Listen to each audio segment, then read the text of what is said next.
Okay, good morning or good afternoon, depending on where you are right now.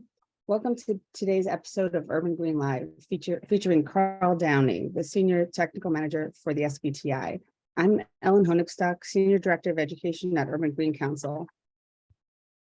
Urban Green's values are excellence, inclusion, collaboration, and engagement. We invite you to be mindful of these during the program, both when you're listening in and asking questions. And now I'm happy to turn it over to our CEO, John Mandyke. Ellen, thank you very much. Good morning to all of you. Good afternoon or evening for those that are joining us from outside of New York. Welcome to episode 18 of Urban Green Live. As Ellen mentioned, my name is John Mandyke. I'm your host, the CEO of Urban Green. Urban Green Live is a program series where I'll be interviewing global experts to explore how we get to a zero carbon future. And as Ellen indicated, you get to participate too, because we're going to have live Q&A in just a bit after I have a short conversation here with our guest. Today, we're going to explore net zero carbon emissions. A lot of confusion and questions around that. And so this is going to be the first of several programs that Urban Green plans on this topic. And we're going to kick it off today with the organization that's leading the charge with new standards that you need to know about. So my guest today, coming on screen now, is Karl Downey from the Science-Based Targets Initiative. Karl's joining us from Madrid. Good afternoon, Karl. Great to see you. Nice to see you, John. Thank you very much for having me. Glad excited to talk here. about SBTs with you. Yes. So Karl and I aren't in the same time zone, but we're sharing the same sunny day. We were just talking about it before we came on. And it shouldn't go past any of us that the sunny day in New York today, our temperatures are going to hit about 64 degrees, which is not normal for February 15th. And while we might enjoy the respite and the warmth, there's no greater backdrop for the conversation we're going to have today and the need for science-based targets when it comes to climate change. So Karl, welcome to Urban Green Live. Let's start out with maybe grounding the audience a little bit. Can you help introduce what is SBTi? Like, what are you about and what's your mission? Yeah, so the Science-Based Targets Initiative, or SBTi, we're effectively an NGO. And what we do is we encourage companies, so the private sector companies and financial institutions, to set climate targets, so emission reduction targets that are ambitious enough to be in line with the goals of the Paris Agreement. So that's the goal to limit global warming to 1.5 degrees above pre-industrial levels. And we do that in two main ways. We offer them, the companies, the resources that they need so they can understand for their individual cases how much they should be reducing emissions to have a credible emissions goal. And the other thing we do is we have a separate independent validation service which validates companies' targets, and it gives them the comfort that their targets have been validated independently and they won't be accused of greenwashing, and their targets can really be said to be science aligned or 1.5 degree aligned or aligned with the Paris Agreement. We're an independent NGO. In fact, we're an initiative between four organizations. So the World Resources Institute, the WWF, CDP, and the UN Global Compact, and we're also partnering with We Mean Business Coalition. So we are independent. Most of our funding is from philanthropic sources. Only a very small part comes from fees from companies. So that allows us to have this independence in both our development of resources and saying what the science is saying in terms of what different companies need to do and how much they need to reduce their emissions, and also for our validation service as well. So what prompted the creation of SBTi? The creation of SBTi was really born out of the Paris Agreement. So the Paris Agreement, as you know, is from 2015, when countries came together under the UN to agree to limit warming to well below 2 degrees or to 1.5 degrees if possible. But of course, that goal, that overarching goal, is quite intangible for an individual company. How do they link themselves in their individual case to that goal? So that's what the SBTi really offers. We offer a method so companies for their individual cases can calculate how much they should be reducing emissions, and the validation which allows them to then confidently say that they've been validated and their emission reduction target is credible. Got it. So I think part of the confusion is there's a lot of standards out there that people are looking at. So How does SBTi rise above that, and what makes you different?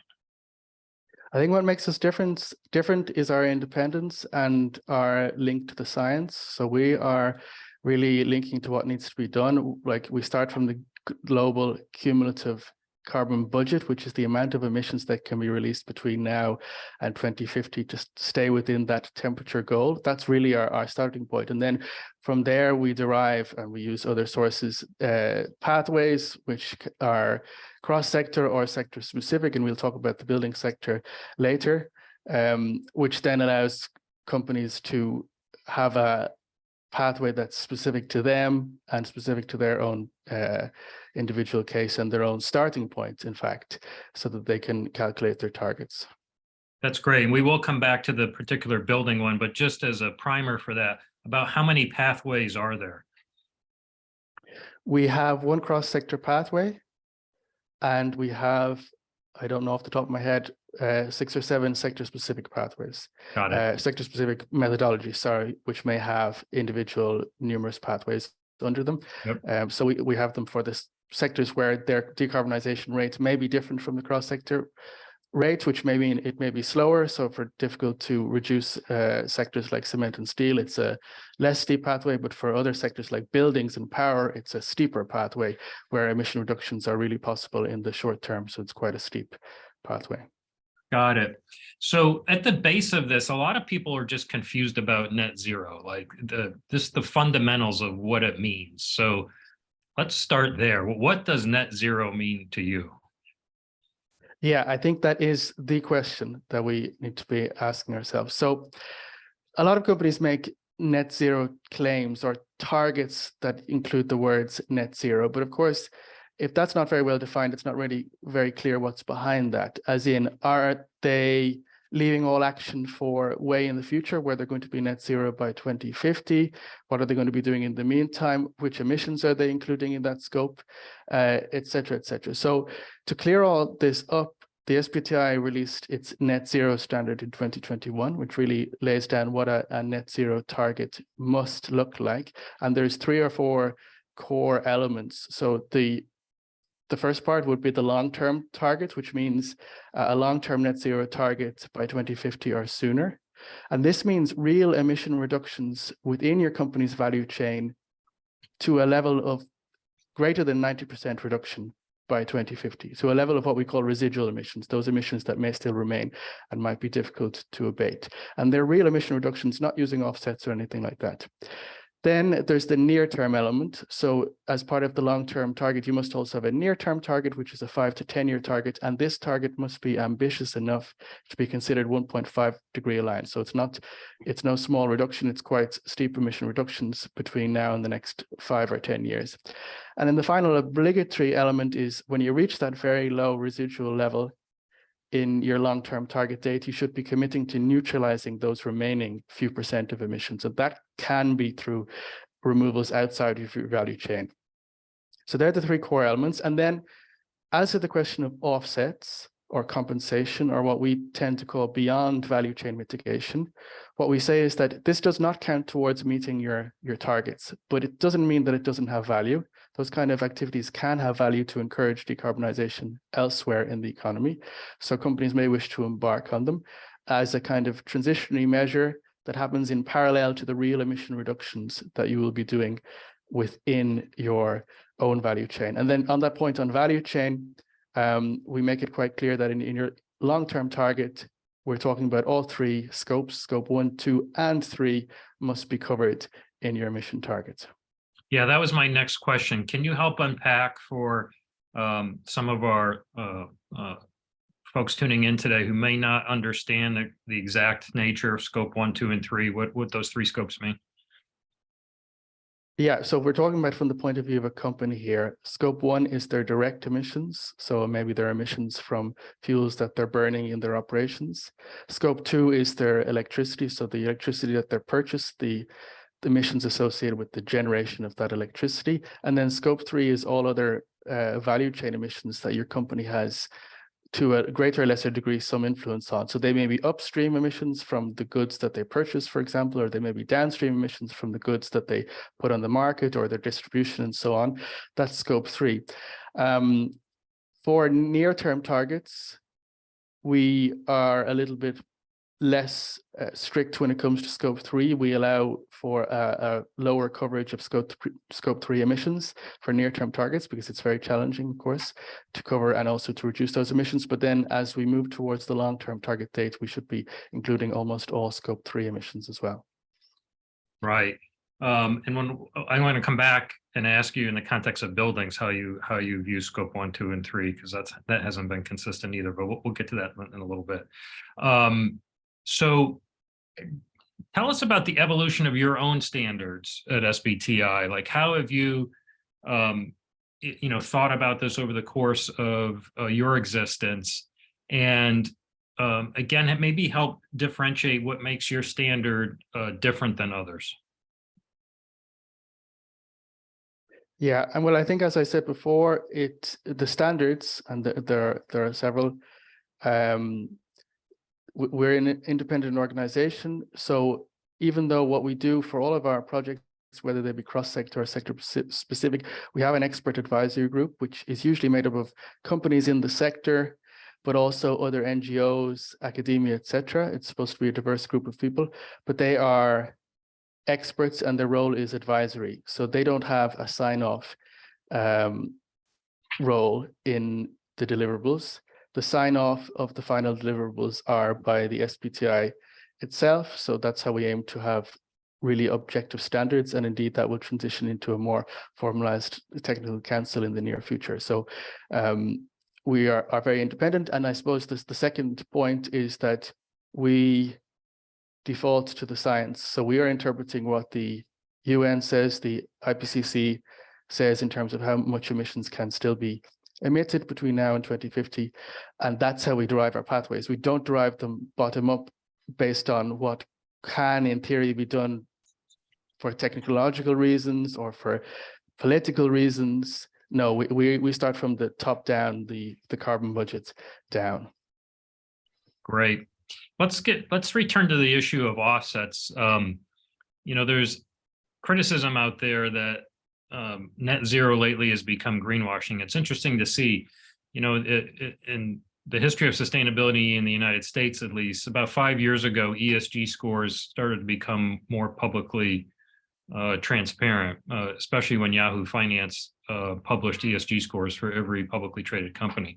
There was this en masse move into sustainability when all these companies started to understand that their activities were under a greater public scope. And I think we saw like more than 400 companies declaring net zero targets. This has been, which is all good, but like not consistent. And part of that has led to a criticism that when it comes to net zero, there's too much net and not enough zero. And so what's your view about actual decarbonization and the role of offsets that could or may not play with that? Yeah, indeed. So as I was saying earlier, for us, offsets or compensation or whatever you want to call it is really kind of outside the scope, outside of your actual science-based target. So your actual science-based target is calling for real emission reductions within your value chain and to a very significant level. So to over 90% reductions, even more than that for some sectors by your long-term target date. Then, of course, you may have for certain sectors a certain amount of residual emissions still left at that point in time. And there we would allow for some kind of offsetting or beyond value chain mitigation of those emissions. So we're very clear about that. Real emission reductions are required to meet your SBT. And then the offsetting may happen or may be done as well as a measure that companies take voluntarily, but it shouldn't be subtracted from their actual emission level or claimed or used to claim the term that's sometimes used is carbon neutrality, used to claim that you're carbon neutral already today thanks to having bought an equivalent amount of offsets as your emissions. That we would definitely not allow for, because there you can even think of the case of a company that could have emissions, real emissions that are growing, and they're just growing the amount of offsets at the same rate and claiming to remain carbon neutral, compared to a company that is actually making real steep emission reductions and maybe also buying offsets if they wish. But the second company is the much better example if they're on the pathway towards net zero, or indeed real zero, once they've mitigated the residual emissions. So according to our standard, it's the second example, or the second case, that is the one that's going to help us meet the goals of the Paris Agreement. Okay, great. That was very clear. Thanks for that. Also, on offsets, people also get confused about that. Some people think renewable energy credits can be offsets. In some schemes they are, and they have their role. Are you talking about those? Or are you really talking about the residual offsets like carbon capture? Like we need to remove the actual carbon that's being emitted from the atmosphere, which is basically what the Paris Climate Accord envisions in 2050. Yeah, indeed. I mean, of course, there's many different types of offsets. We've seen many debates on the kind of quality of offsets that may exist today, if they're to do with forestation projects and so on, which obviously can be quite challenging. We do have work ongoing in the meantime, because, of course, if we're going to say some kinds of offsets are relevant, we need to say what's good and what's not. So we do have work going on to define a bit better what kinds of beyond value chain mitigation are relevant, and indeed, when we reach that long-term target date, what kinds of removals from the atmosphere could be considered valid or not. Understood. Okay, great. What's the status of global implementation for net zero and science-based targets? I mean, to be honest, it's still relatively nascent here in New York and the US writ large, but how are other regions of the world approaching this? It's definitely grown a lot, and it's grown enormously in the last 1 or 2 years. I would say we now have over 4,000 companies worldwide with commitments to set science-based targets, or having science-based targets already. In some sectors and in some regions, we've already reached that critical mass of 20% of emissions from that sector or region being covered. And that's a critical mass because from that point on, science-based targets become something that other companies can't really get away with not having. So that's when real growth happens. If we were to talk about the building sector, I did a quick calculation, and I can see from our numbers that we might be covering around 5% of buildings related to scope 1 and 2 emissions, but that really doesn't tell the full story, because it's hard to say what's the story with scope 3, where scope 3 emissions from different companies may overlap. So of course, in buildings, I think there's a lot of scope to grow. In terms of geographical coverage, also again for buildings, Europe is the leader, where we have the most companies setting SBTs on building related emissions. After that comes Asia, and following Asia is North America. So I can see clearly that there's room for growth in North America in the building sector specifically. And I suppose the last thing that we should note is that for buildings specifically, there's sectors there's parts of the sector that we would never reach, because science-based targets are aimed at corporates and at financial institutions. So individual homeowners and so on is a sector of the market that wouldn't be reached through our initiative and should be reached through other initiatives and legislation and so on. Great, thank you. I'll remind the audience, I have a few more questions for Karl, then we're going to open it up for Q&A. So please enter your questions below in the Q&A box, and we'll get to those in just a little bit. You mentioned that 20% threshold. Is that, that's interesting to me when you look at SBTi net zero, is that you reach a point where it starts to build on itself in a good way, right? Because if you think about it, everybody's scope 1 emission is somebody else's scope 3 emission. So the more that have to report, the more you pull more of the market into you. And is that what you see at that 20% threshold? Yeah, that's definitely part of the theory of change. And indeed, the way we look at scope 3 emissions, we have different ways that they might be covered by companies. One way is, of course, just to calculate what your scope 3 is and see how much you want to reduce it. But another way is what we call supplier engagement targets, where you're actually asking the companies in your supply chain to be setting science-based targets themselves. And even from the financial institutions' point of view, investors and the like, it's something similar. They can be asking the companies in their portfolios to set science-based targets as one way of them setting their own target. So that pulls in more companies, and that one is quite relevant, of course, for the building sector, where they might have very large real estate emissions that would be covered then through their targets. Great. Okay, let's switch and talk about the development of the building sector guidance. What are your goals for that, and where are you with it? Yeah, so it's a piece of work that's ongoing to develop guidance on the building sector. Before talking about what it'll cover, I suppose I should make clear, companies can already set targets for this sector if they wish, using our cross-sector resources and using 2 global pathways that we already have for the building sector. But what we wanted to do was offer a lot more, because for a few reasons, it's quite a complex sector with lots of different types of companies. So it's difficult for them to understand what their obligations are. But then, of course, the other reasons are just that we didn't have the new 1.5 degree aligned pathways that we wanted to offer. So we have a project that's ongoing. We intend to release a draft of the buildings guidance in May and the final guidance September. So the draft will be open for public consultation. And basically what we're trying to do are 3 things. Offer these 1.5 degree pathways for the operational emissions of buildings. And there we're partnering up with CREM, that some of your audience might know. CREM is the Carbon Risk Real Estate Monitor. Their initiative that's existed for a few years, offering pathways so companies can understand what would be a climate aligned reduction pathway. So we've partnered with them over the last months or a year indeed to publish the same set of pathways jointly, new 1.5 degree pathways, and they've just been published by CREM about a month ago, and we are now in the background putting them into our own tools. So that's on operational emissions. The second thing that we're doing is about embodied emissions. So embodied emissions is something that we had never tackled before. If a company had embodied emissions as part of its scope 3, normally they would use some of our scope 3 generic methods to decide how much they needed to reduce that. But here what we're trying to do is to offer something that could be much more closely aligned to the science. That is, we can say how much of a reduction is actually a 1.5 degree aligned reduction in embodied emissions. So there we have a technical partner that is Ramble that is helping us do that. And then the third objective is the guidance itself. So the guidance brings this all together. So it will give the calculation methods for how you should use the operational emission pathways, how you should use the embodied emission pathways. And it will also resolve some greenhouse gas accounting questions that exist for this sector, because this sector is complex.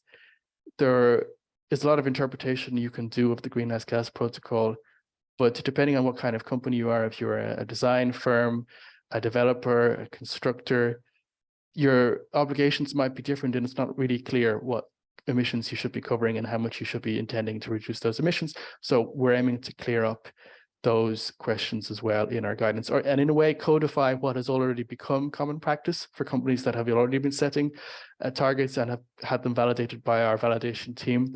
So we're writing down the rules or the interpretations that have already been going on of the greenhouse gas protocol. Yeah, so following up on that, let's return to scope 1, 2, and 3. How do you view building emissions breaking down into scope 1, 2, and 3?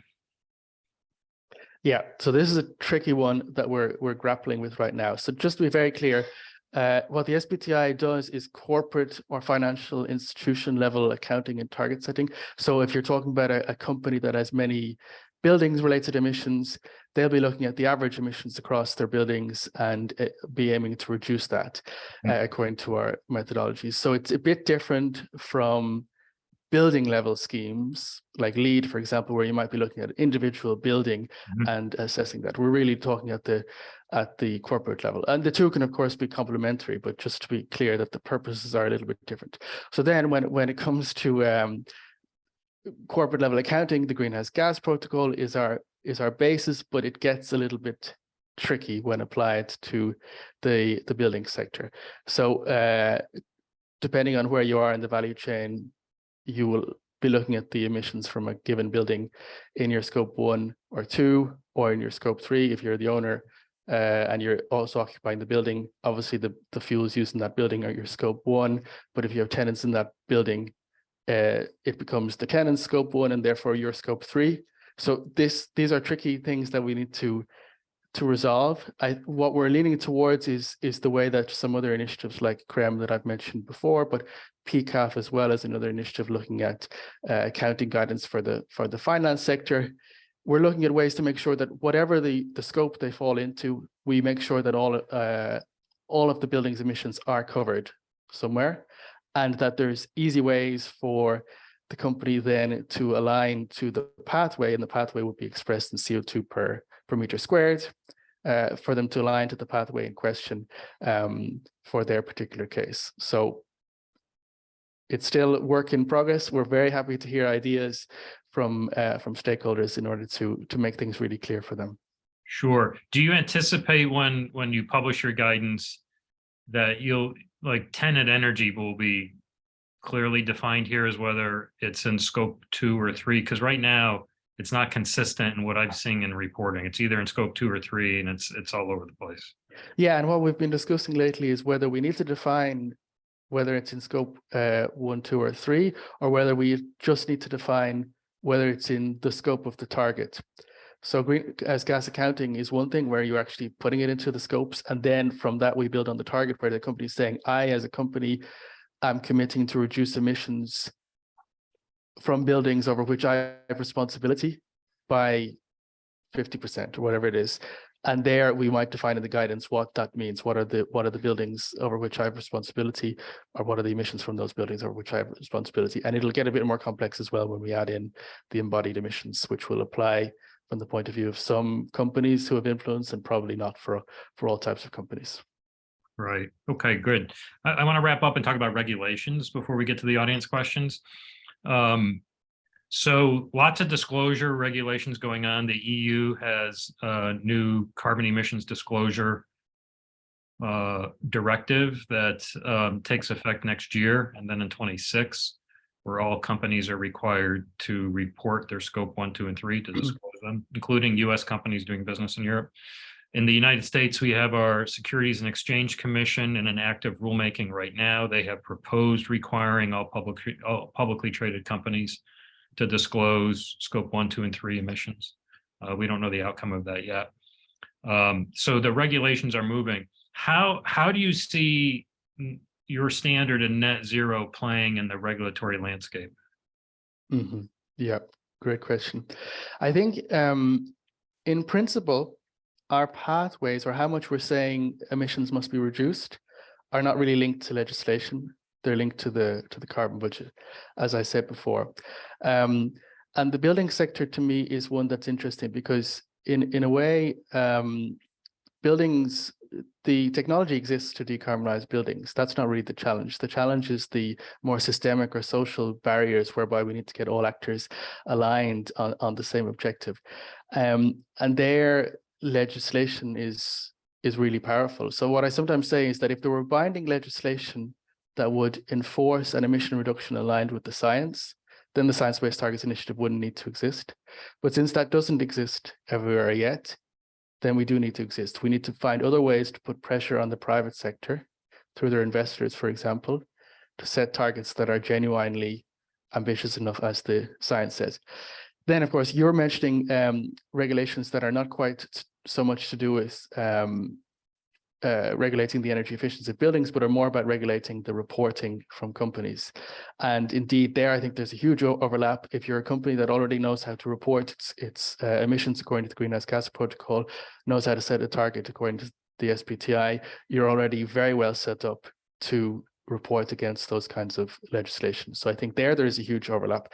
And of course, we've seen that the recent development from the White House asking government suppliers to the US government to set science-based targets will also drive the uptake of targets. And those companies that are already on that path will be most ready to deliver on that. Okay. And then do you see, maybe final question here, to what extent is there a pull for your standard? Like, are governments requiring it for like government procurement? Do you see more and more companies setting targets, requiring and bringing in scope 3 and saying, okay, if you want to do business with us, you have to sign up for the SBTi standard? Like, where are those external pulls coming from? Yeah, so there's definitely external pulls. Relatively few legislative pulls, but the White House one that I just mentioned is quite explicit on that. But we see it from other angles. So there's sustainability rating systems that would require companies to be setting targets. There's even very public court cases taken by civil society against large companies, pointing out that their climate targets are not credible, where having a science-based target would probably be a way that the company could defend themselves in that case.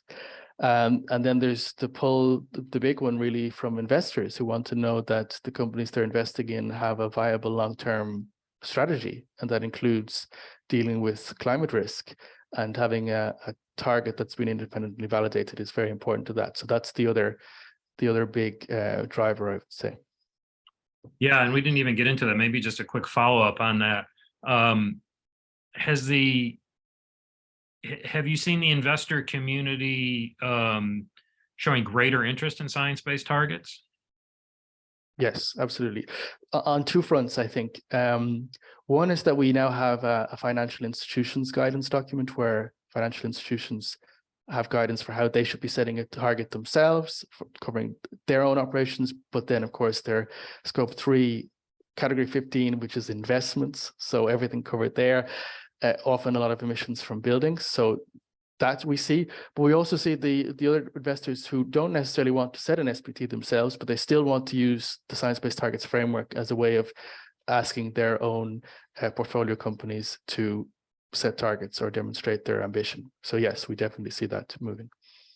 Great. Okay, let's turn to the audience questions, and please keep them coming in. We've got some great questions here.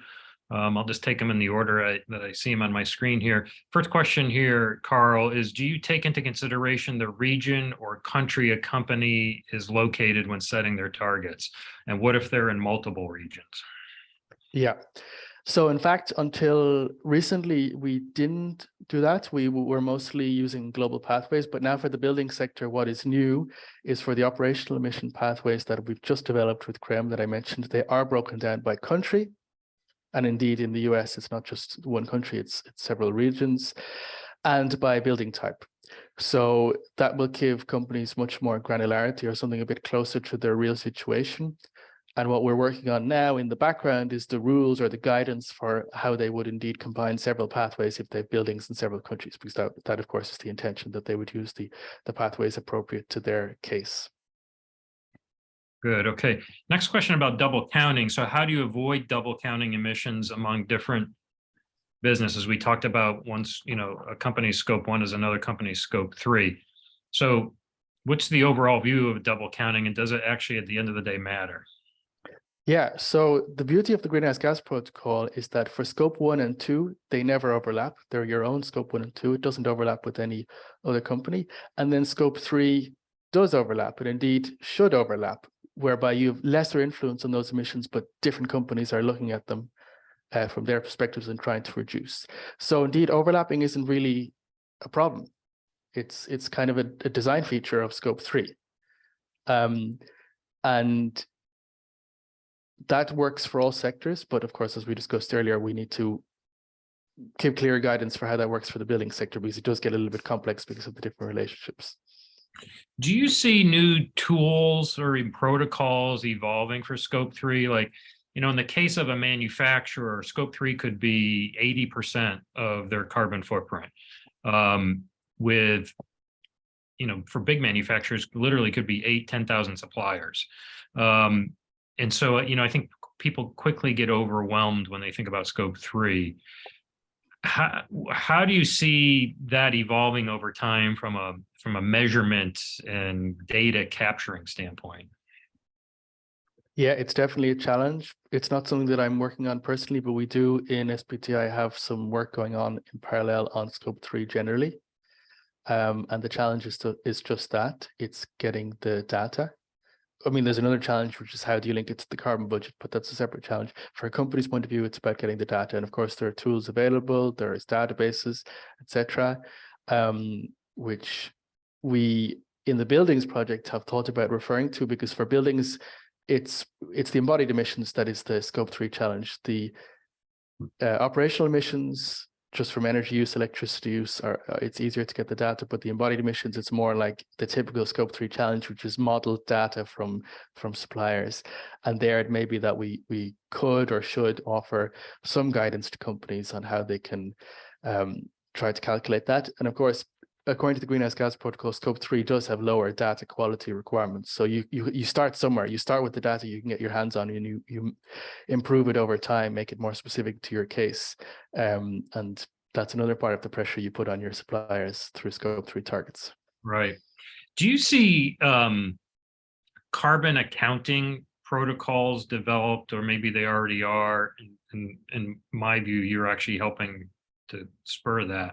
Like, we have financial reporting protocols in the United States, accounting protocols. So like we know what EBIT is, like we know what profit is. There's no question about that. It's standard. That's not the case with carbon accounting, even like with emissions. People don't know what emissions are, right? Like they could be scope 1, 2, 3. Are you the de facto kind of carbon accounting mechanism, or do you see other formal carbon accounting protocols being developed? Yeah, we don't see ourselves as the de facto carbon accounting protocol, because that's the greenhouse gas protocol, which we rely on. So that's the accounting rules. What we do is we put on top of those the target setting rules. But of course, we do, for some of our projects, have to fill in gaps, because the greenhouse gas protocol is cross-sector. There's some sector-specific guidance built on the greenhouse gas protocol, but it doesn't cover everything. So we need to do a certain amount of interpretation and gap filling. So indeed, I think there's room. Well, there's room for the greenhouse gas protocol to grow. There's room for strengthening all kinds of greenhouse gas accounting, or indeed third-party verification of greenhouse gas accounting. And your analogy to the finance world is a good one. And I think the comment has been made by others that in some ways we're a little bit in the infancy on that. But in a number of years' time, we should have robust standards, but also experts, graduates who are just experts in greenhouse gas accounting, where there's quite a lack of that right now. We even struggle with it ourselves. So it's something that will hopefully improve and should improve. It's fascinating to me, just anecdotally, to see the big global accounting firms now being the prime sponsors of sustainability conferences. And I think that says a lot about where the market is going. I want to get back to the audience questions, but you prompted something else for me. Talk to us about the company verification. Like, what is that process like? What is required? What do you look at for companies to verify their targets? Yeah, I should probably clear up a misconception about that first, which is that we validate companies, or the SBTi's validation team, I should say, validates companies' targets. And what they're saying is that these targets are ambitious enough to be in line with the goals, which is the 1.5 degree goal. What we don't do, or what we don't do yet, is verification of companies' progress towards those targets, although that's something that we intend to do, and we have a project specifically on that. So people kind of mix up those two things. So right now, since we're just validating a company's ambition, we're checking that they've done their emission accounting right, they're applying the right pathways that are specific to their sector, and they've calculated what their emission reduction should be. And then the output is a relatively simple thing. It's a short number of sentences that have been validated by us, saying that they will reduce by X% between their base here and their target here. So we're requiring evidence that demonstrates that. We're not doing independent third-party verification of all of their operations to check that their emission accounting was correct. We're validating the actual target that they're publishing. And we do hold them somewhat accountable to their progress by asking them to publish annually then their emissions thereafter, if they weren't doing it already, so that any interested stakeholder could compare their target to their annual emissions in the future years. But we may make that a lot more robust through the new progress tracking project. Good. Okay. Thanks for clearing that up. Back to the audience questions here. How do you respond to the contention that carbon capture technology is beneficial during the time buildings are trying to achieve long-term goals in order to capture the carbon in the interim? Do you support compliance paths that use sequestration in the short and medium term until long-term goals can be achieved? Yeah, so that's an interesting question. So in principle, carbon capture and permanent geological storage can be counted as an emission reduction towards meeting your science-based target. So it's within your value chain because the greenhouse gases never entered the atmosphere. Where we get into slightly less clear territory is when we talk about carbon capture and use. So where the CO2 is then used in a product that may have a short life or a long life. So it might be a very short life, like a fuel, might be a longer life. Mineralization into building products could be a quite long life. In fact, the accounting rules are not really written yet. So there we say that that's not a hindrance to setting targets. You can still set targets. You can still work on innovation projects that would put in place carbon capture and use. It's definitely going to have some value. What we still haven't got very clear is if you then did sell your carbon onto another user and they emitted it, it would go from your scope 1 to your scope 3. But what kind of saving would the user be able to claim, etc.? Those are accounting issues that haven't been quite resolved. So for now, we err on the side of caution in terms of accounting, but not to say that the topics shouldn't be worked on and the accounting rules shouldn't be improved. Okay, thank you. Next question here. Do you see the future science-based targets being integrated into official government policy? We touched on it a little bit. Or do you think keeping this within the private sector is a better approach? There's kind of two views on this, or my own personal view on this. My personal view is that when we have binding legislation that is good enough to enforce emission reductions in line with 1.5, then we don't need science-based targets or a voluntary private sector initiative. But while that doesn't exist, then we do need it. And then there is the kind of the intermediary world, which is where either government legislation refers to initiatives like science-based targets and asks suppliers and so on to use it, or they refer to the same set of decarbonization pathways that we're using that come from third parties, often like the IEA, the International Energy Agency.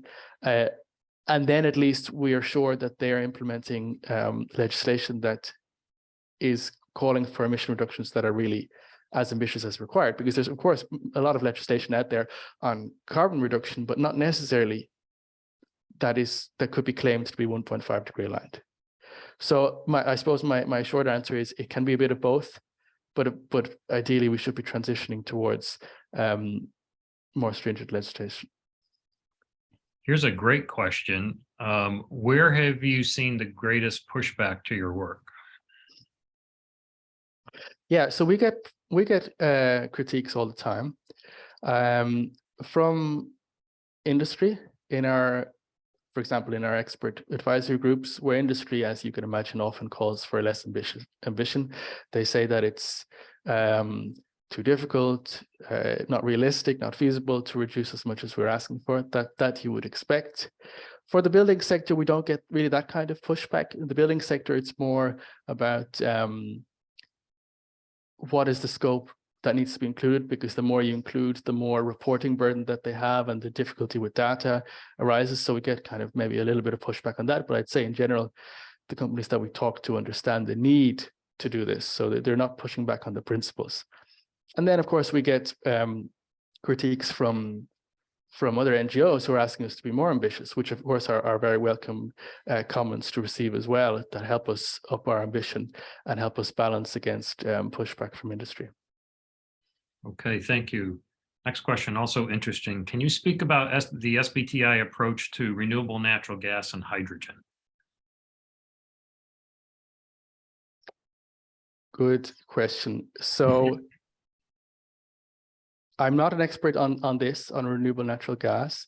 We do have bioenergy criteria, which basically kind of safeguard where you could account for biosourced energy as being carbon neutral.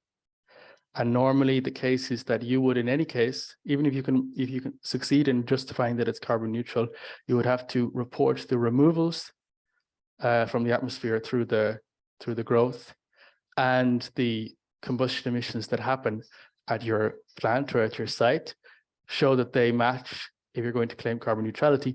But in addition to that, you need to include separately all of the emissions associated with the land use change, deforestation, etc., that could be happening in the value chain of that bioenergy. So that's in your scope 3. So there's no real.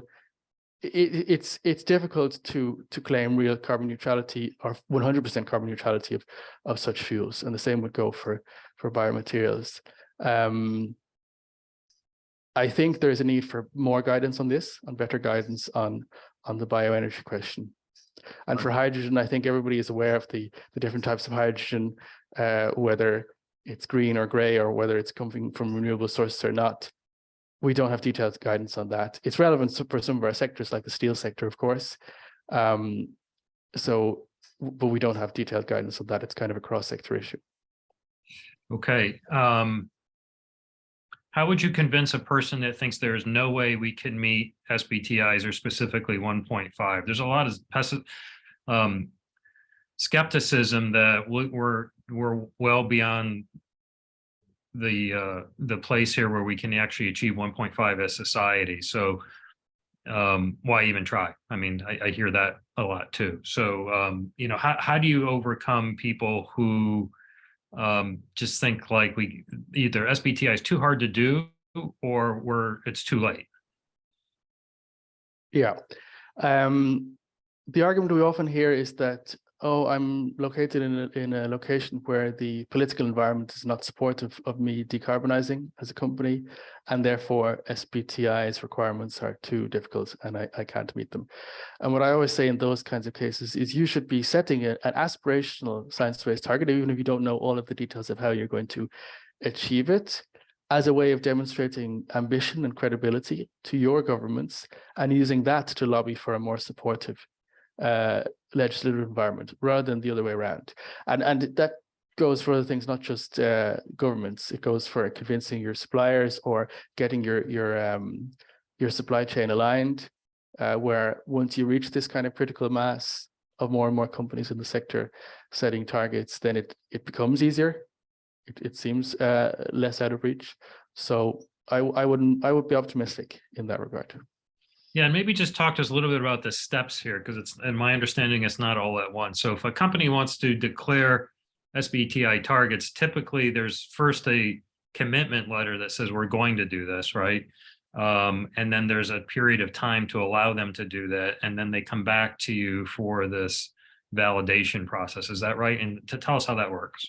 Yeah, so the steps are: you can sign a commitment letter, which gives you 2 years to prepare your targets before having to submit them.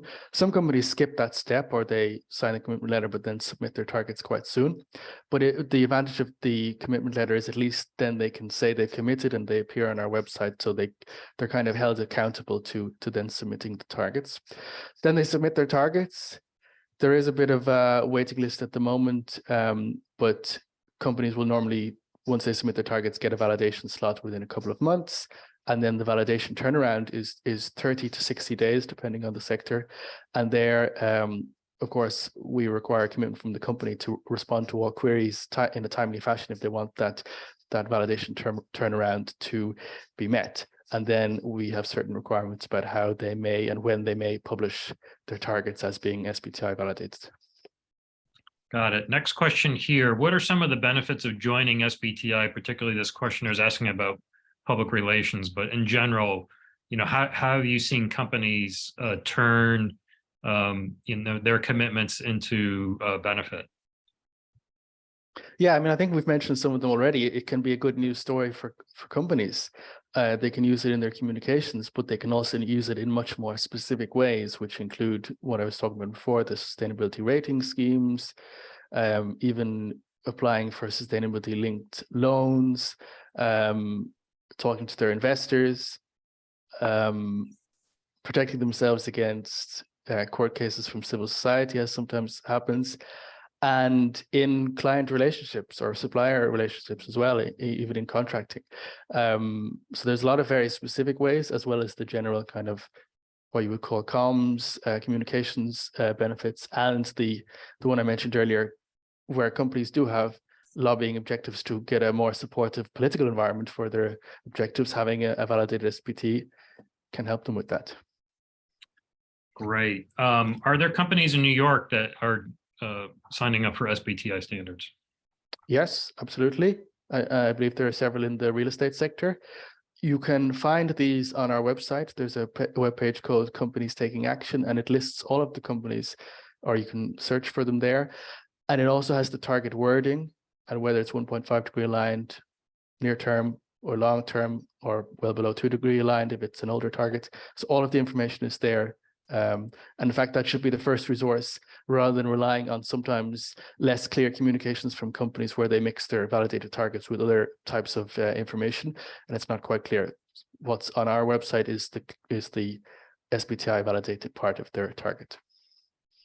Great. Next question. Does each company set their own target, or are some targets shared across sectors? Each company sets their own target.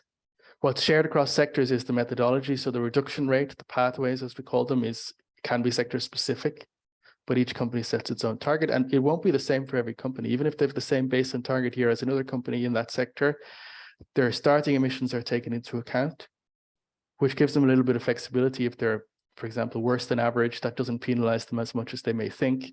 So they will end up with a target that is individual to their case. Right. And let's talk about those pathways just a little bit more. So what you're saying, that different industries, and like now buildings will be one of them, you'll look at the reduction to 2030, the rate of reduction to 2030 and the rate of reduction to 2050 will vary across industries based on how you see their approach to 1.5. Is that the intention? Yeah. So where we get the pathways is from scientific literature, including the IEA, the International Energy Agency.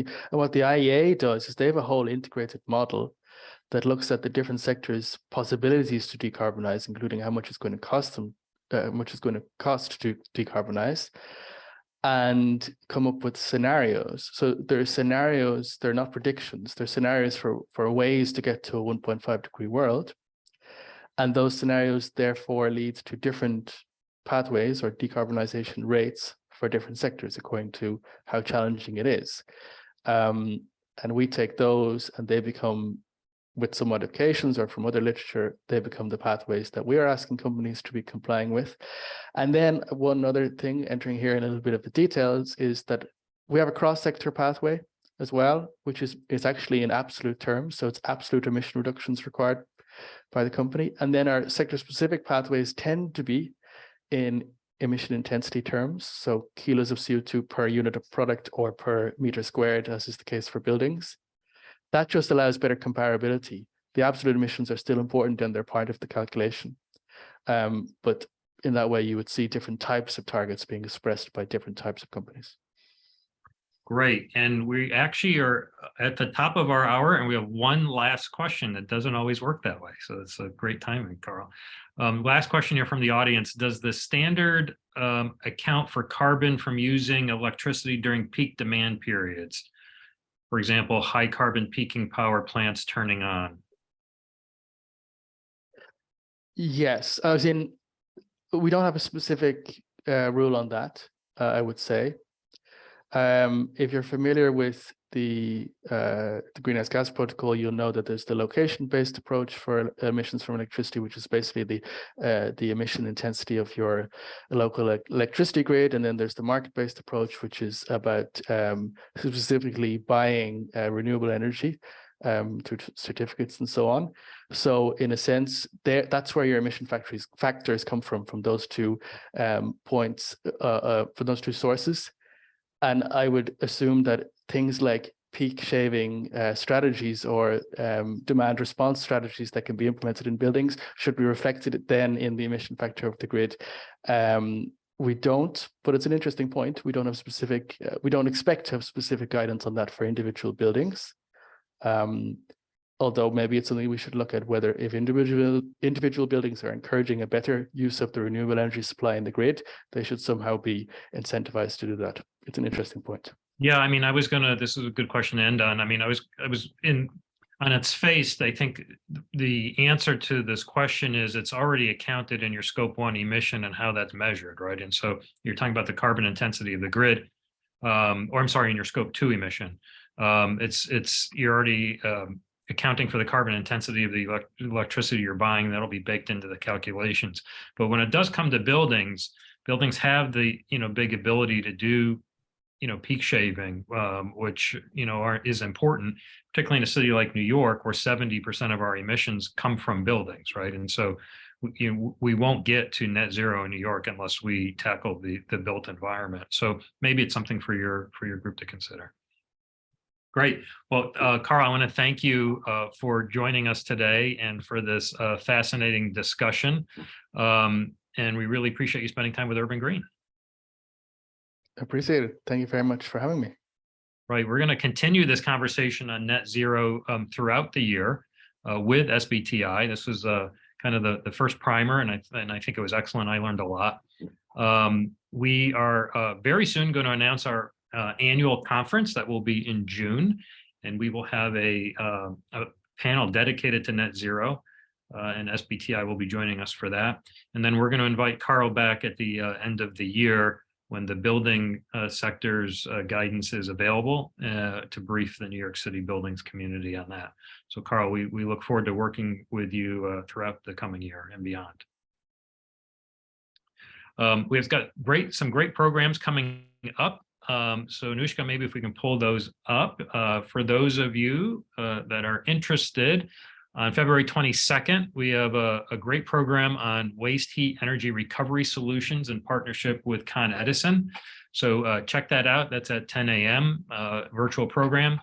Then on February 28th, in conjunction with the New York City Accelerator, we've got a great panel on financing energy retrofits. That always comes up. How are we going to pay for this? Well, here's some of the answers that you can get to. That program is free at 10 o'clock. We have our spring member reception on March 15th. I hope it's 64 degrees like it is today. That's in person.